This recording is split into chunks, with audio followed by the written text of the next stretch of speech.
Boom, boom.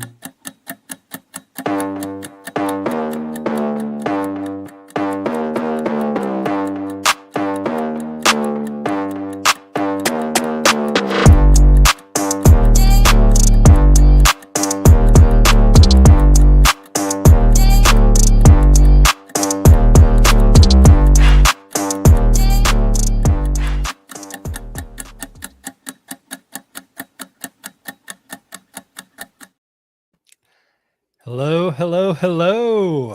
Coming live going for on? another Amazon Seller News Live from the Arctic tundra of Florida these days, which is crazy. We were talking about before we went live that they got something like 8, 9, 10 inches of snow up in the panhandle of Florida, which hasn't happened since 1989. So not a good situation for Florida at all. But kind of interesting to watch people deal with it. Yeah, unless you got a 4-wheel drive and you love to use it. Yeah. Well, I grew up in Wisconsin, so we when it snows, we're doing donuts in the parking lot and stuff like that. So we just have fun in it. But down here, not so much. No.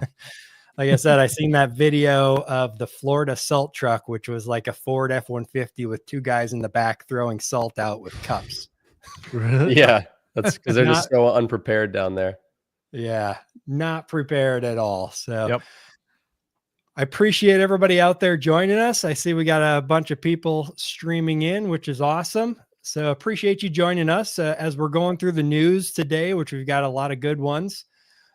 Just feel free to throw your comments in the comment box there. It will show up for me on the side. And if it's relevant to the story, we'll throw it up on the screen and talk about it. Or if you have just questions, comments, concerns about Amazon, when we have time, we can dive into those as well. So with that, let's go ahead and dive into the first news story here. We'll actually go with that view. So this one was kind of a last minute late breaking one. It came out a day ago. But it's pretty serious. So I wanted to put it at the front of the news here. So Seller Central account hacked, the K-Babies security breach. Ivan Ong, co-founder of the $78 million Amazon brand K-Babies, shares a harrowing experience of a security breach on his Amazon Seller Central account.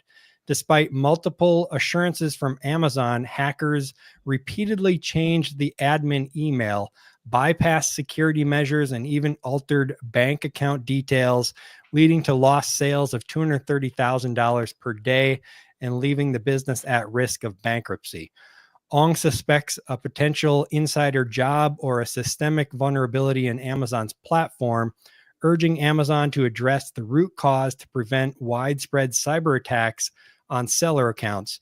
This incident highlights the urgent need for stronger security protocols and proactive crisis management to safeguard sellers' accounts and livelihoods. So I read through the full article, and basically what is happening is the hackers are somehow changing his admin email. He's working with his account rep, which he has, and they change it back, and the hacker immediately changes it again over and over and over and over. And at this point right now, Amazon's just got his entire account shut down and locked down, and they are essentially out of business at the moment. And without their money. Yes, without their money. I believe $50,000 may have gotten transferred to the hacker's bank account from his article here. Now, I will say this article is written by the owner of K-Babies. So, we're taking his word for these things, but I have no reason to think that it's not true. And from what I've seen out there so far, it definitely seems legit because their seller account is down. All their products are removed. And what's crazy is I've actually bought some of their stuff for our baby. So it's a pretty sad ordeal. Yeah, so I actually have a friend this exact same thing happened to. And it took him, if I'm not mistaken, it took him the better part of a year to get it resolved. But instead of hacking his whole account, they hacked in and changed the deposit account. So he didn't see it right away, right? So it wasn't, hey, I can't log into my account, what's going on? It was 1 deposit, 2 deposits. If you got daily deposits, 2 deposits, 3 deposits, and you go, what's going on here? And it took him a long time to get his money back. And I don't think that he even got it all back. In fact, as soon as I saw that you posted this, Todd, I shot him a text to ask if he can give me, if he's got any tips on how he resolved this. And, I'm sure Ivan is doing everything that he can. I'm sure he is to get this resolved. But, as we always reference on this podcast or on this live stream, Amazon is Amazon. And so, it's not always easy to get that stuff handled, but hopefully he can get back to me and give a couple of tips on how he handled this. Well, and usually when you change a bank account, there is a notification. So I think it goes to one, making sure that your notifications on your primary email are ones that you actually look at when you set up some alerts. And then I also wonder maybe if it could be something that's happening kind of as an internal thing. If he used, like, let's say he reused his password multiple places, and maybe not only do they have access to his email, but maybe they also got access to his webmail or something along those lines. I think it's a good time to reiterate that for password security, you should never reuse a password for Amazon bank accounts anywhere. That should be completely separate and not reused. And you want it to be long, and you want to make sure you're not storing that. I once had a client that sent me all of their passwords to access their accounts in a Google Sheet. I would not recommend that. No. You got to protect your passwords, So. Yeah. LastPass. LastPass. I use LastPass. On that, Robin, real quick, in the article, he talks about that they tried multiple different email addresses. They even created a new Gmail account, and that was hacked immediately as well, or they were still able to change it. He even got a new phone number and changed the OTP to that new phone number and the new Gmail. Yeah, they were still able to change it. So that's what kind of makes them think that maybe it's an inside job happening, perhaps. Maybe he's got some sort of Trojan horse. Yeah, I was going to say either some sort of malware in his computer is, feeding them that information as soon as he takes that action, or somebody potentially even higher up or closer to him in the company is responsible. So yeah, and it's sad because I've been connected with Ivan on LinkedIn for a very long time and have seen them grow that brand over the years. And it's just sad to see. You never want to see this happen to anyone. Yeah. But here's the thing that bothers me though. Two-factor authentication isn't so easy to break as a password, right? And so if he's changed his email and his phone number, like that 2FA is going to a unique spot, right? Yeah. So new phone that they shouldn't have access to. Exactly. Like, you technically you only have access to one phone. Sorry, a phone number is only sent to one phone, but it's not impossible to duplicate a SIM, especially with eSIMs these days. It's not impossible to do that, and then you get everything, right? But they got a new phone, right? So, how else? How is it how possible, else? right? Yeah. Fresh web-based email, so it's not attached to his computer. That's one thing that it says in the article that they did. Yeah. And they were still able to get the admin email changed to the hacker's email. Yeah. And it also says that they were able to successfully bypass the 3-day hold period when changing a bank account. Yeah, that's what I was actually, that was the first thing that I wondered. I completely forgot to mention it. How were they able to disperse funds so quickly and bypass the hold period? How is that possible? I feel like this has to be some sort of inside job, or, because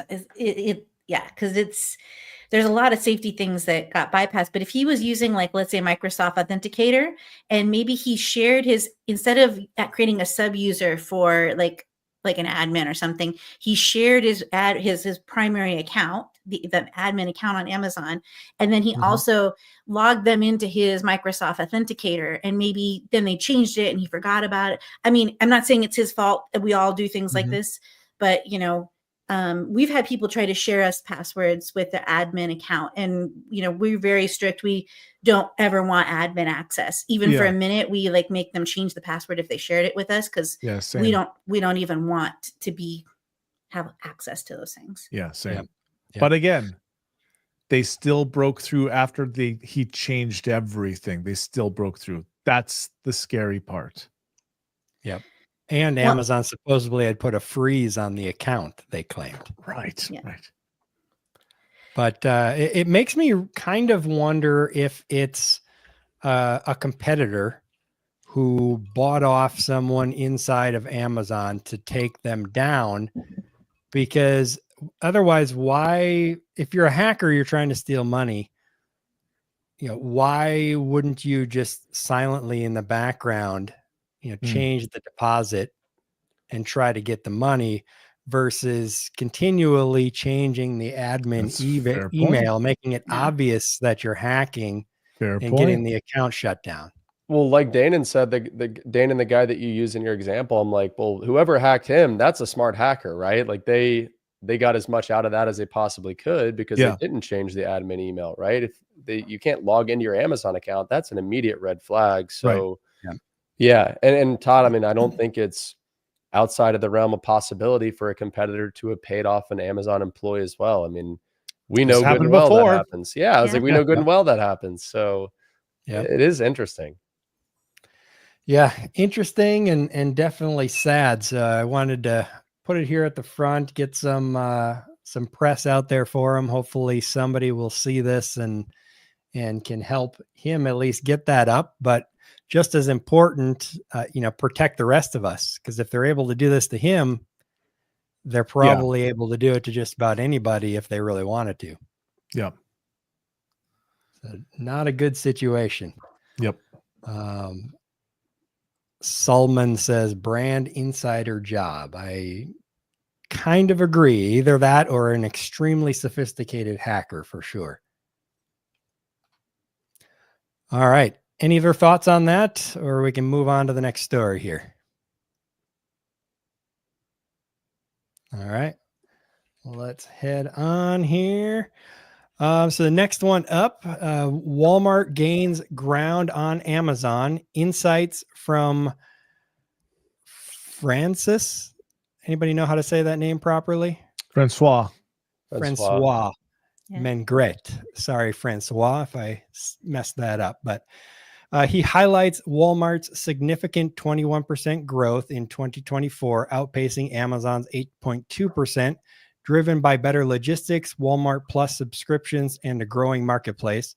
Walmart's extensive store network and services like buy online, pick up in store offer unique advantages, attracting shoppers and third-party sellers with competitive fees and streamlined operations. For Amazon sellers, Walmart provides a strong alternative to diversify sales, though the platform is becoming more competitive due to increased seller participation, especially from Asia. As Mengret notes, 2025 will be a pivotal year for marketplace competition, with both Amazon and Walmart making strategic moves to capture more market share. So definitely happy to see this, that the growth pace of Walmart is outpacing Amazon.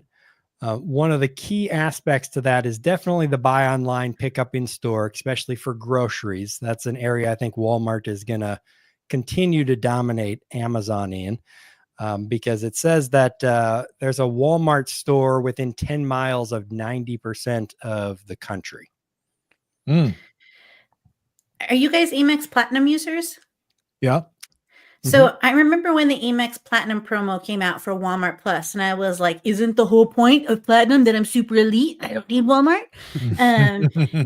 But I think that Walmart has been doing a really good job. There's actually been significant data showing that they are capturing 6-figure plus income earners in their stores. And, partly because of, promotions like they have with Amex.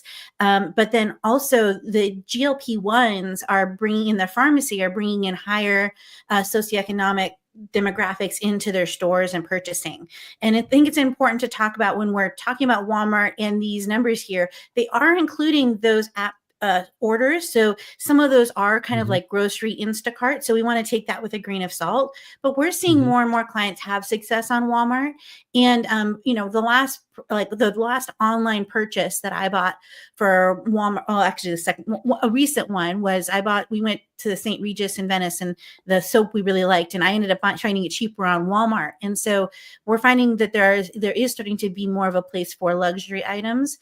So I am kind of really watching Walmart, especially as they're starting to develop their advertising platform, and WFS is getting a little more mature. Yeah, this is a good thing.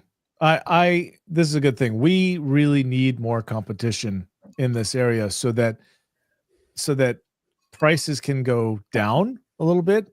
But I hope it gets to a point, and this is wishful thinking, but I hope it gets to a point where Amazon goes, hey, we've optimized. We're reducing fees for you. Now it's cheaper than ever to sell on Amazon.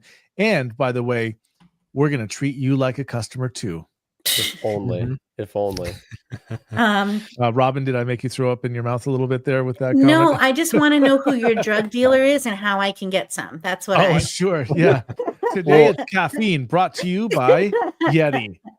And I know I've seen quite a bit of this on my end as well, right? In the reseller world and within the reseller community. I mean, with all of the mass regatings that we've seen across some bigger brands like Nike, Milwaukee, Oral-B, etc. A lot of people that got stuck with that inventory have taken that inventory and they've gone and listed it on Walmart. Yes, I was going to bring that up with you, Corey, because I wonder if some of this growth has been a bunch of resellers jump and ship from Amazon because they know they can't sell there anymore and doing the same thing at Walmart.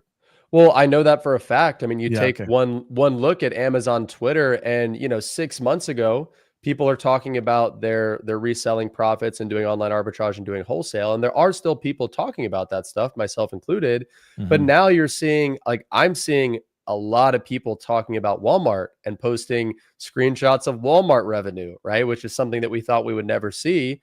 And those posts are getting a lot of engagement. Like, there's a lot of people doing this thing. So I agree. I think it's good that Amazon has some level of competition out there.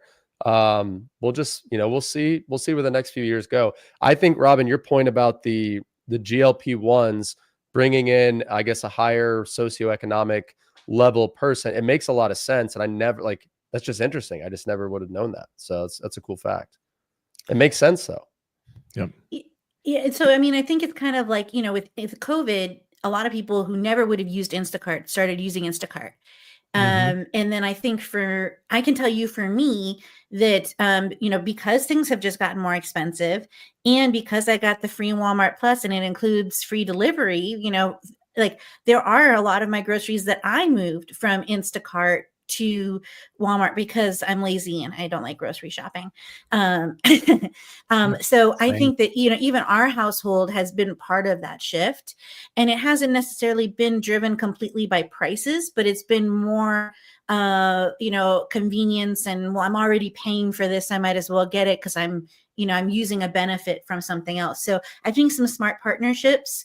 I will say that there can be, a little bit of an issue for brands that you really want to watch, just, Walmart retail versus Walmart Seller Central, making sure you're not setting yourself up for an issue with buy box oppression on Amazon with low price. I know that they don't give low price warnings, but, basically those price alerts. So, but for resellers, I know several resellers that are moving to at least get that inventory gone. And so that kind of creates Amazon's flywheel on Walmart, right? Because people are just trying to get their money back. So they're selling it at a lower price. If you think about Amazon's flywheel, lower price means more customers, which means more sellers, which means a better experience. And it kind of goes in a circle. Walmart is basically taking Amazon refugees and creating their own flywheel over there. Yeah. Well said. Yeah. I think the other interesting thing from this graph too, so if you look at, I think we can throw out 2020 because that's kind of a funky year with everything going on there. But if you look from 2021 to 2022, Amazon lost about 4.3% of its growth. And then 2022 to 2023, it went down a little less than 2%. And then 23 to 24, another 4+% drop there. So if that continues, and in 2025, their growth is 6 or 5 or 4%, you could potentially see Amazon kind of flatlining here in the next few years. Yeah. I mean, I think we're looking at the results of Amazon implementing these things that we know are total bullshit, like Amazon Haul. Yep. I think what would also be interesting on this graph would be to compare it to brick and mortar retails. So, we have brands that are in Lowe's, Home Depot, Walmart, and they're saying that they're seeing they're seeing declines, or they're seeing, a smaller amount of growth, even on aggressively pushing brands and emerging brands. So I think one thing to consider too is you had if you looked at most brands for COVID, there was this kind of big bump. And then we kind of basically created a linear line now. And people so the percentage of growth is a little skewed because we had this artificial growth that came from the stimulus and people being home and having time to do things like making sourdough and buying supplies and things that they might not normally do. So, I think that a longer data set and comparing it to brick and mortar would be more useful data. Yeah, agreed. Yeah, for sure. Either way, I think it's a positive trajectory for Walmart. So, I guess the question is, how many more years until Walmart is about 50% of the sales of Amazon? 5 years, 10 years, somewhere in that time frame. If ever, too. And I hope that they do get to that. I hope that they do get to that point, because like we're saying, competition is good, and somebody's got to keep Amazon on their toes, because the government's not going to do it. It's not, sellers aren't going to do it. Sellers aren't able to do it. So I hope somebody like Walmart comes in and does it. Me too. Well, I think that they're smart. They're really driving that sale through the app, right? So if you think of getting people to shop on Walmart.com, it's not getting them to shop on Walmart.com. It's getting them to shop on Walmart here on their phone, right? Good because point. that's, I recently needed something and it wasn't available. And I added in it and said, it's not available, but we can ship it to you for free. And, so it was just one button. And so versus, if it wasn't available on Instacart, then I'd have to go to Amazon. So, but it's also a really good way for brands to kind of manage inventory out of stocks. If there was to be a supply chain, Walmart might start to have this reputation of being able to continue to provide inventory where others, the inventory is spotty. Yeah. Yep. And Todd, we've got a comment from Salman. He says Amazon disposed 20,000 inventory with LOA. I'm not sure what LOA is. Letter of authorization. Letter of authorization. Yeah. Thank you. And all documents. And now he's got 2,000 units and he's going over to Walmart. So another Amazon refugee over to Walmart. Yep. Yeah. So Amazon locked down his listing, probably gated the brand that he was selling, stole 20,000 of his inventory, and now he's moving the rest that he has over to Walmart. Yeah, 10%. I think you're going to see more of that, not less, as they're responsible for recalls, as their CPSC had another recent crackdown on them. I think that they're going to get more strict on supply chain rather than loosening that up anytime in the near future.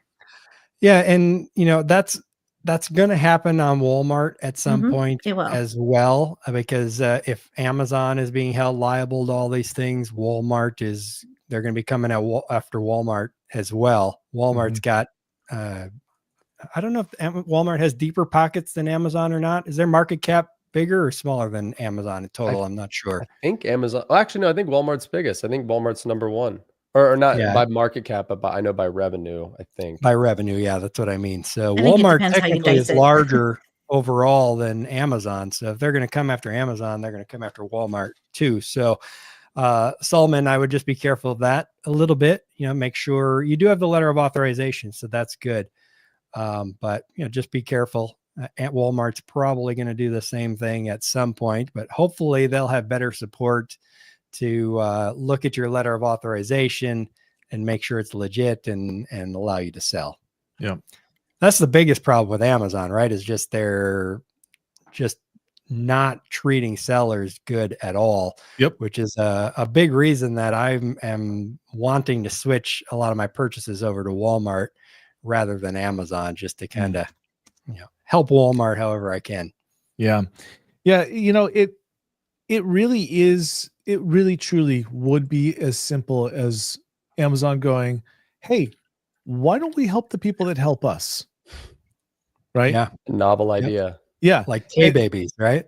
Yeah, I exactly. mean, Like K-Babies hey, should have like an executive on the phone Yeah. yeah, working with them. I mean, that's a $78 million company. I know it's a drop in the bucket to 487 billion, Yeah, but but it's like, come still, on, I mean, like, that's a big Yeah. company. People love their products on Right. Amazon.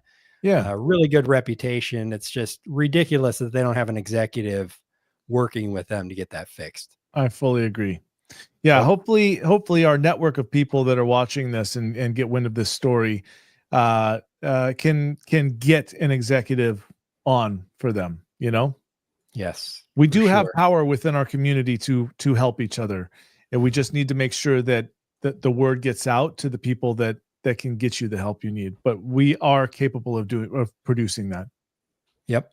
Yeah, it makes a big difference. It's happened before. Amazon definitely does react to bad press. oh yeah. Mhm. So the more bad press we can get on that first story, share that thing all over the place. Yep. And tag Amazon in it, and maybe you'll see some movement. Yeah, That's Amazon one thing doesn't they do want react to. Yeah, Amazon doesn't want on Fox News. Amazon allows hackers to steal and crash a $78 million brand loved by millions of Americans. Yep, Loved by millions of mothers. Yeah, Yeah, like, mothers. you know, Yeah. they could spend that kind of whichever way they Yeah, want. but trusted by it's not a all good the look. babies in America. Yeah. Yeah. Amazon destroying the lives of babies. That's right. Yep. That's a headline right there. And it's true. Yes. Yeah. All right. Cool. Any other thoughts on Walmart before we move on? Nope. I support them. I support it as well. I was just going to say, I just thought that, you may be right that Walmart will never be, 50% of what Amazon is currently, which would be 250 million or so.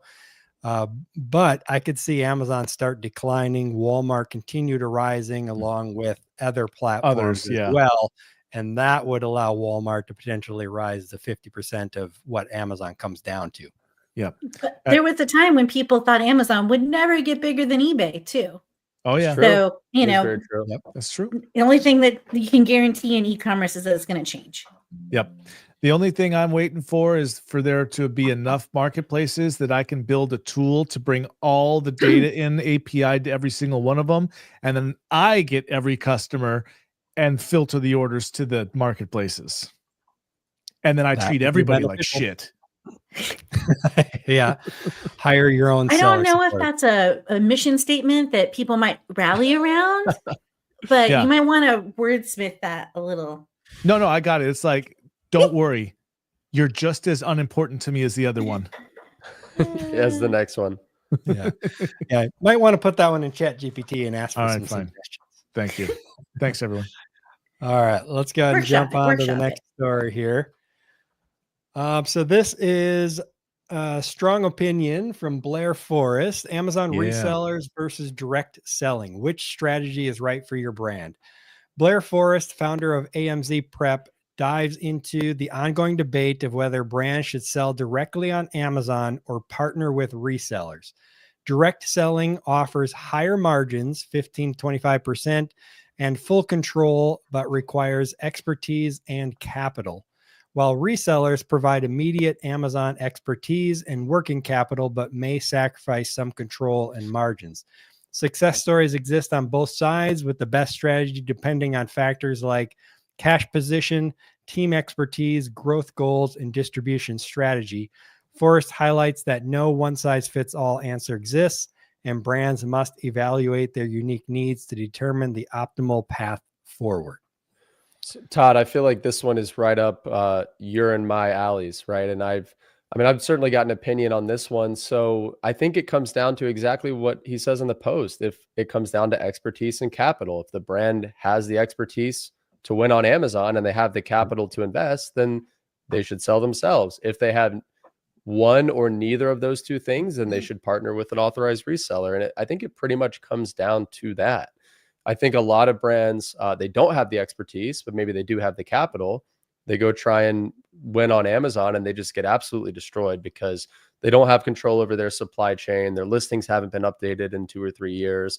They think they can just send inventory into FBA and print sales and everybody goes home happy, but that's just not how it works. So yeah, that's kind of my take on the situation. Every brand is different. It's not one size fits all, just like Blair said. Yeah. Yeah, I agree. I think it should say brand partnerships versus direct, because resellers can be anything from people just flipping products, which are not. It also just doesn't really going to have any benefit. Yeah. Yeah. So brand partnership it. versus direct is kind of the route that brands should be looking at. Either, like you said, partnering with someone like myself, Danon, Corey, who have a lot of expertise on Amazon, a decade worth of experience that you can leverage to sell your products, versus selling direct on Amazon yourself. And then you're either going to have to learn all that knowledge or hire and pay someone probably 75 to 100,000 or more that has that knowledge, or build out a team to be able to do it, or outsource it to someone like Robin on their as a consultant agency, and do it yourself. So those are kind of the different options. I guess, throwing in there using an agency would essentially be like brand direct, but hiring an outside company to do the work for you. Yep. And I would say that I've done all three, and I know he's mentioning two, but I'm going to add a third one. So if a brand really wants control, they're focused on driving growth, they have resources allocated. Even with the full service agency, you're going to have inventory and process changes. There's going to be, conversations about ads and creative. So if they have the time and resources to enter in that, and they're looking to actively grow Amazon, I think having them sell directly has the highest margin. But there are times when, a brand will come to us for an audit, and we'll say at the end of the day, with where you're at, we think you should go with a reseller, and a structured reseller where there's agreements, where maybe there's some brand defense ads running, those kinds of things. So a well-structured brand partnership can be really great for brands that don't necessarily have the resources, the time. Maybe they're focused on other channels for growth, or they've got other issues, or they need the capital up front. They can't have that delayed capital. The third one would be brands who want to actively grow, but they don't have enough ad spend to be able to grow all of the products in their product mix. So for companies that have really wide product mixes, sometimes what we'll recommend is, we're going to focus on these SKUs. We're going to give resellers notice, have them move, create Amazon only SKUs, whatever we're going to do. And we're going to focus on driving these sales and restricting sales on these particular products in a way that's fair, not pulling the rug out from under people. But we're going to focus on growing these sales, and we're going to allow resellers to continue to do what they do best on some of these other SKUs, so we can focus on, because advertising on Amazon is like fighting with a toddler. Pick your battles, but win at all costs. So if you don't have enough bandwidth to fight all of those battles, then sometimes partnering with reseller partnerships can be a great piece that goes with. And we have some brands that have said, this reseller has been with us. They believed in us when we were young and as a brand, and we want to honor that tradition. I love working with brands like that. Yeah. And so we'll work around those resellers to make sure that they're taken care of as we continue to find ways to grow the brand on Amazon. Yeah. And that's such a good point. Like, it's not all or nothing, right? You don't have to say, okay, we're taking our entire Amazon channel in-house, we're putting a team on it, we're putting resources to it, yada, yada, yada. You could say, okay, well, we've got a couple of really strong resellers that a lot of times they've been working with for a number of years. Hey, let's keep them in the fold because they do add value, assuming they are, and find a way to have more of a hybrid approach, right? Like we said, it's not all or nothing. And I think that's a great way to look at it. Again, obviously, depending on the brand, depending on their goals, depending on their situation. My brand right now, my wife and I have been selling their products on Amazon for a decade. And is that right? Yeah, this year's a decade. Yeah. And, this is a handshake deal. that I made with the CEO a decade ago. I flew out to California, met him. He's like, yeah, cool. Let's do this handshake. Cool. See you later. And it can work. It really can work. And I think that, it costs them nothing. And they have tried. They've told us, hey, we're going to try and do this ourselves. We're like, yeah, cool. Go for it. Right. And they said, they came back to us like, yeah, never mind. You can just have our whole catalog. A lot of times that's how it works. Yeah, totally. And Sure. and that just reaffirms your knowledge, experience, and capabilities to help a brand out. We have several resellers that refer brands to us.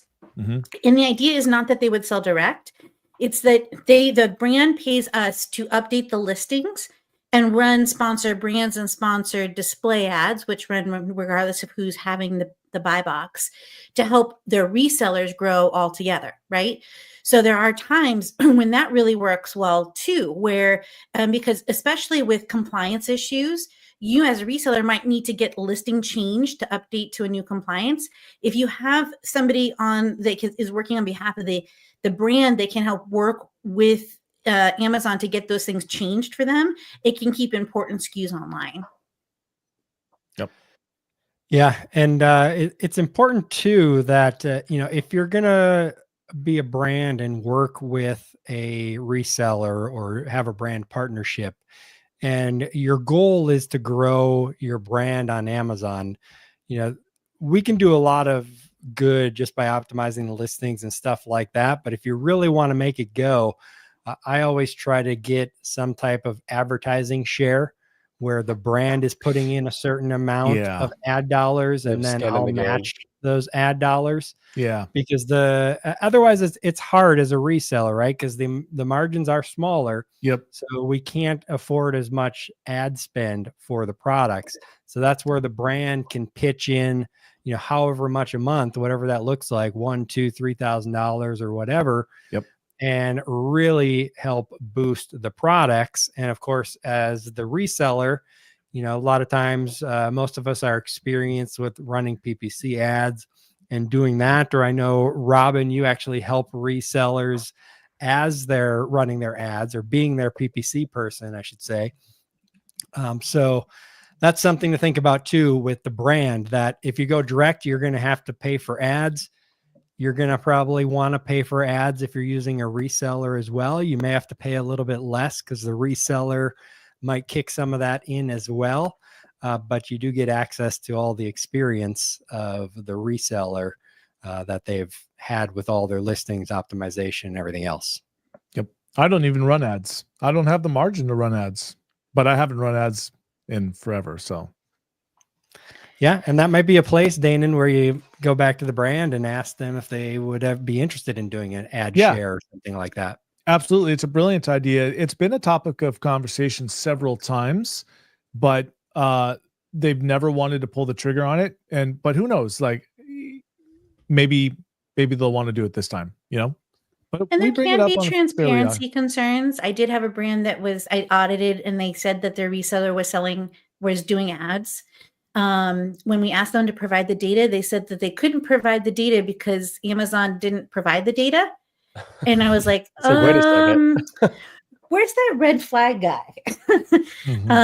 So there have been people who have been burned. So there needs to be some transparency there. Yes. I will say 100%. You need to make sure if you have somebody running ads, they understand running ads at a reseller position is different than the ad strategy that you would run for a private label. So you can't just, follow a private label person and implement those things, because you won't have the margins to run them that way. You're going to have to run a very, very tight tacos by product, where you're really looking at variations and controlling the variations across, like if you're going to advertise something, you really need to control all of the variations for the buy box for all of those variations. Yeah, sometimes that is true. Sometimes it's not. We've got some suppliers that you're 100% correct, Robin.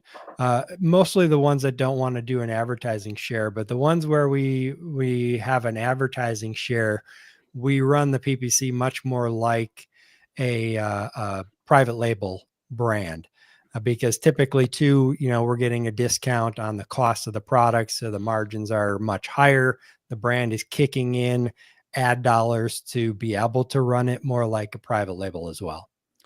And there's always a use case for everything, right? I think it depends on the product and the margin and the category too. Like grocery, there's just a tighter margin than there is like if you had like we have a product that is coming onboarding with us. It's got a $2,000 product. So there's a lot of room, even if they were using a reseller there, to run ads. Yep, for sure. Yeah, there's probably not going to be much margin if you're selling, $3 dice or something. Yeah. Like we talked about last price week, point so. plays a big factor as well. Yep. Yes, for sure. For sure. So yeah, I mean, you got to weigh all those things. If you're a reseller, or I mean, if you're a brand looking at resellers or going direct, personally, I like the idea of using a brand partnership or an agency if you have no experience on Amazon and you don't really want to have experience on Amazon. But if you're, if you want to really get into the nitty gritty, hire a team, figure out ads, figure out graphics and everything else, then that's the kind of brand that wants to dive in and do it direct. I think that's a great point. Any other thoughts on that, or we'll move on to the next story here? I'm good. All right. So CPSC orders Amazon to warn consumers about hazardous products. Amazon must now recall over 400,000 hazardous third-party products sold via its Fulfilled by Amazon program, including defective carbon monoxide detectors and unsafe children's pajamas. The U.S. Consumer Product Safety Commission requires Amazon to inform affected consumers directly, display recall notices on its site, and provide refunds for destroyed or disposed products. And one thing that wasn't in there is they're also required to display it on the order page for the consumer if there was a recall. This decision emphasizes Amazon's accountability for third-party goods, urging sellers to ensure their products meet federal safety standards to avoid similar issues. Starting January 26th, Amazon must also submit monthly progress reports and maintain recall records for 5 years, signaling stricter compliance and measures for its marketplace operations. Good. One quick thing. How do you have dangerous pajamas? I was wondering the same thing when he said, I was like, okay, the first one I understand, but children's pajamas. They're one of the most regulated products in the children's category. There's very specific things on buttons, flammability, phthalates. I mean, there's a myriad of things that need to be included for that CPSC and a lot of safety testing. It's not just an article of clothing. Pajamas, even more than regular children's clothes, have a whole different bar. And, so this is very good thing, but it could catch people who are private labeling products that maybe haven't gone into the compliance thing. And there's even like changes depending on how much your production is. So I've looked into, I volunteer at a children's hospital. And so I looked into like helping create some pajamas for these infants that have a lot of tubes. And the person I was talking with was saying, well, depending on, how much you make, there's different requirements. So it's a very complicated compliance for children's products, especially is a very complicated, and that's good because that keeps our babies safe. So, I mean, I had a client that's no longer with us. That's like, was clearly a kid's product. And they're like, can we just say it's an adult product? And I was like, well, you have a 7-year-old in the image and all of your reviews say it's great for 7-year-olds. So no, we can't. So these are good things. And I think this is where, we're going to see more catalog cleanup, more UPC restrictions. And that's because UPCs, especially on foods, are connected to recalls. But also, if those recalls happen, they need to make sure it happens for each one of those products. And so I think that's why you're seeing the tightening of like mismatched brands and UPCs. Yep. And you're going to see a lot more caution on Amazon's part when it comes to anything that could potentially be hazardous or dangerous. So expect a lot more of those emails coming in about listings getting taken down for this or that, and then having to jump through the hoops to get them back up. And I feel like that's something that every one of us resellers has had to deal with at some point or another, a product getting removed either for a legitimate safety concern, legitimate reason, and a lot of times it's a false positive, right? It's the AI or the automation removing that listing. I've been on listings where it goes down for a couple of hours and it's back up and it never happens again. And I've been on listings where myself and others on that listing had a lot of inventory invested into that ASIN at FBA, and it's not compliant. And if we can't get the paperwork to make it compliant, then that's a loss that you've got to take. So that does happen. But I mean, at the end of the day, while that might suck for resellers like myself at times, definitely a good move for the consumer and for the public in general to continue to hold Amazon accountable. Yeah. Another one that they just put out was if you have a sharp object, if it's not properly packaged, they won't take it. Yep. And I sell knives. So it has to be in a clamshell or blister plastic, pack. hard plastic blister pack. Yeah. I would say that for resellers, it's important to know that safety testing can take 2 to 4 weeks. And every product in the package has to be tested. So we had a toy bow and arrow company, and the bows were already in brick and mortar. They had done all the safety tests. And so they had some that had quivers with them too that were in brick and mortar. Because they had a paper target that was included in that set, Amazon required the CPSC to include that even that paper target had been included. In that, we found that there were phthalates in the quiver. And so we weren't able to sell that quiver as part of the product. So that process took 4 months for the brand who is in brick and mortar to resolve. And it was an issue where they tested it and then they had changed suppliers, and that testing was actually not as rigorous as it needed. It had the testing, but it didn't file the CPSC. So it can be a complicated product. So it's not always that the brand is not helping. It could be that they are trying to figure out what happened as well as you. And those tests are very expensive, especially if they have a large product mix. It can run anywhere from like 1 to, sometimes 5,000 or more, depending on what tests need to be done per SKU. So it can be a pretty pricey thing. And so it can, when we first saw these CPSC regulations start to happen, we saw some baby products, those categories completely got decimated when these first regulations started to come roll out, and then people kind of worked around them. So you might see a little bit of shifting in baby brands and kids brands as this is getting rolled out. Yeah, for sure. And it's definitely a good thing to keep the consumers safe.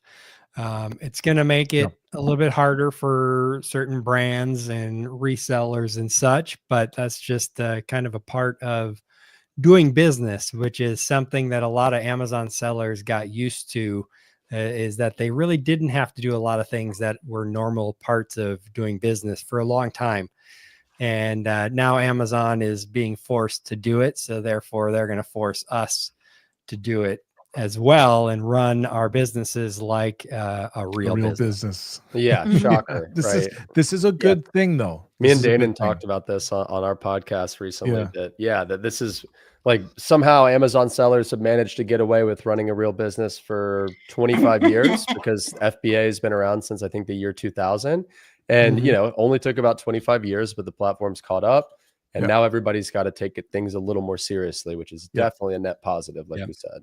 Yep. And as consumers, we need to think about when we're thinking about buying something off Temu or Wish or what have you, that safety testing isn't as strict there. And you might think, oh, that's great. That means that the things that your child might be putting in their mouth could have lead in them. So, I'm not saying all products, I'm not bashing the platform. I'm just saying that Amazon's rigor, that could actually help Amazon be able to maintain their market cap, is if people feel like I can trust Walmart, I can trust Amazon, but I can't really trust for the things that are important for my family, batteries, kids products, unless I really buy them from a trusted place that I know takes compliance seriously. Yeah. I mean, to be fair, you definitely can't trust Temu and products on there, but you can't trust products on Amazon and Walmart either, because they're not vetting all these millions of products that are coming in from overseas. The government's not vetting them. They're just relying on, the categories that people are putting these products in, and then the keywords that the AI is picking up on. And so if a black hat seller is smart enough to avoid all that and sell their product you still have a good chance of getting some products that may not be all that healthy. So you got to be really careful what you're buying. Make sure you're buying it from a legitimate seller, preferably a US based seller. So if something does go wrong, you've got somebody to hold accountable. I look for that stuff all the time when I'm shopping on Amazon, especially if it's something for Your my baby. for sure. Mm-hmm. Yep.